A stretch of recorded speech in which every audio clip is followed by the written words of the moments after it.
Now one foot, now the other. Read by Tim, Sean, and Tim. Bobby was named after his best friend, his grandfather Bob, when Bobby was just a baby. His grandfather told everyone, Bobby will be 3 years old before he can say Grandpa, so I'm going to have him call me Bob. And Bob was the first word Bobby said. Bob was the one who helped Bobby learn to walk. Hold on to my hand, Bobby, his grandfather said. Now one foot, now the other.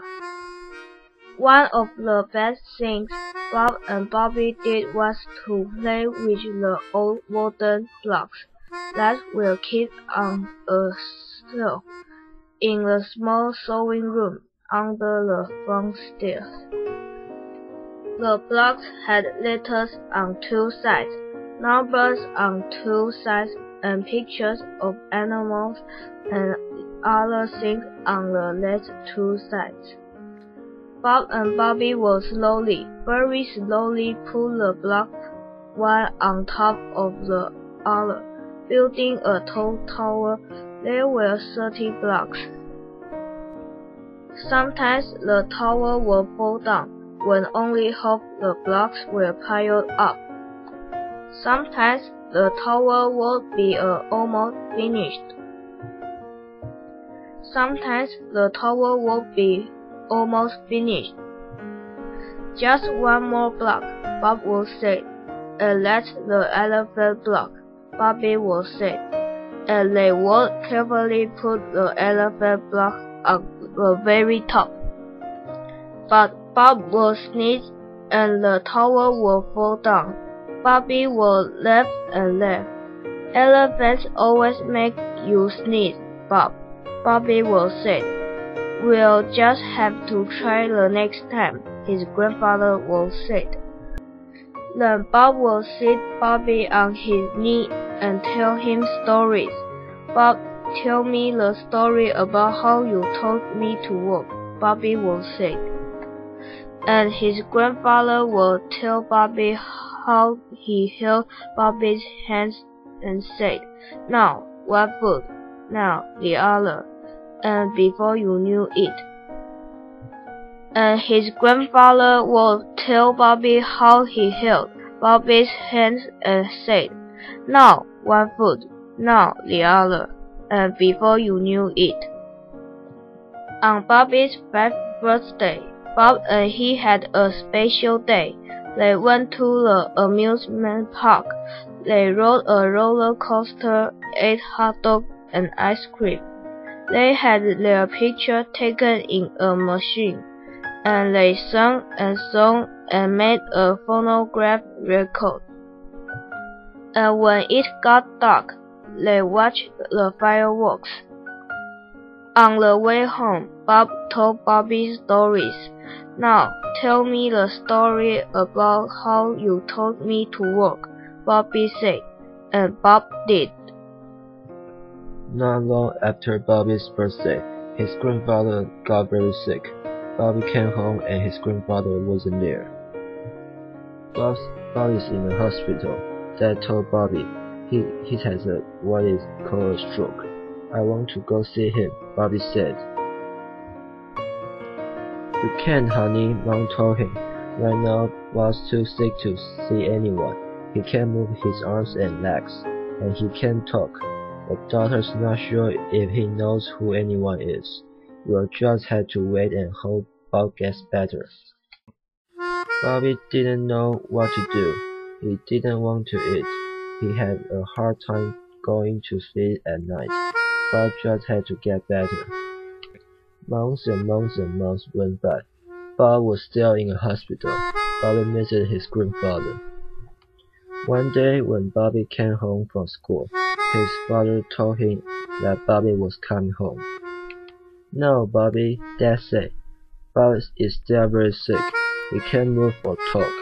When he sees your mother and me, he still doesn't know who we are. The doctor doesn't think he'll get any better, so don't be scared if he doesn't remember you. But Bobby was scared.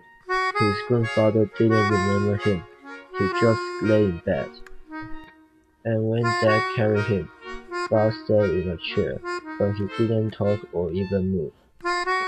One day, Bob tried to say something to Bobby, but the sound that came out was awful. Bobby ran out of the room. Bobby sounded like a monster. Bobby cried. He can't help it, Bobby, Mom said. So Bobby went back to the room where Bob was sitting. It looked like a tear was coming down Bob's face. I didn't mean to run away, Bob. I was scared. I'm sorry, Bob said. Do you know who I am?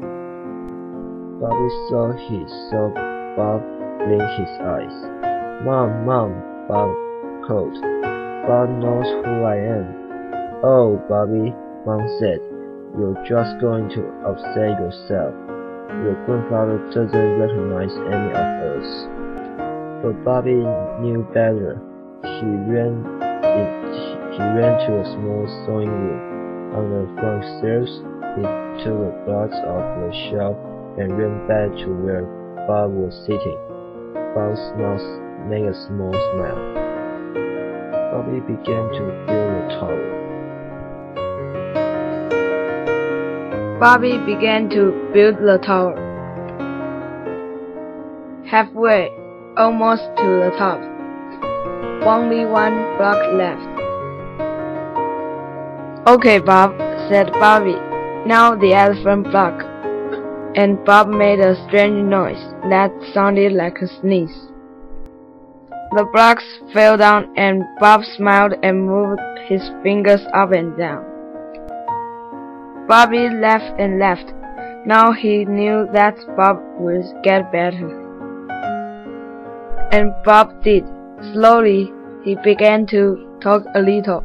It sounded strange, but he could say Bobby just as clear as day.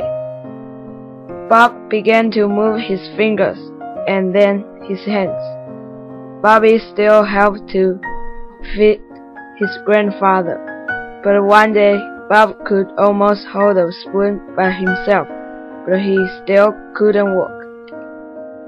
When the weather got nice and warm, Dad carried Bob out to a chair set up on the lawn. Bobby sat with him.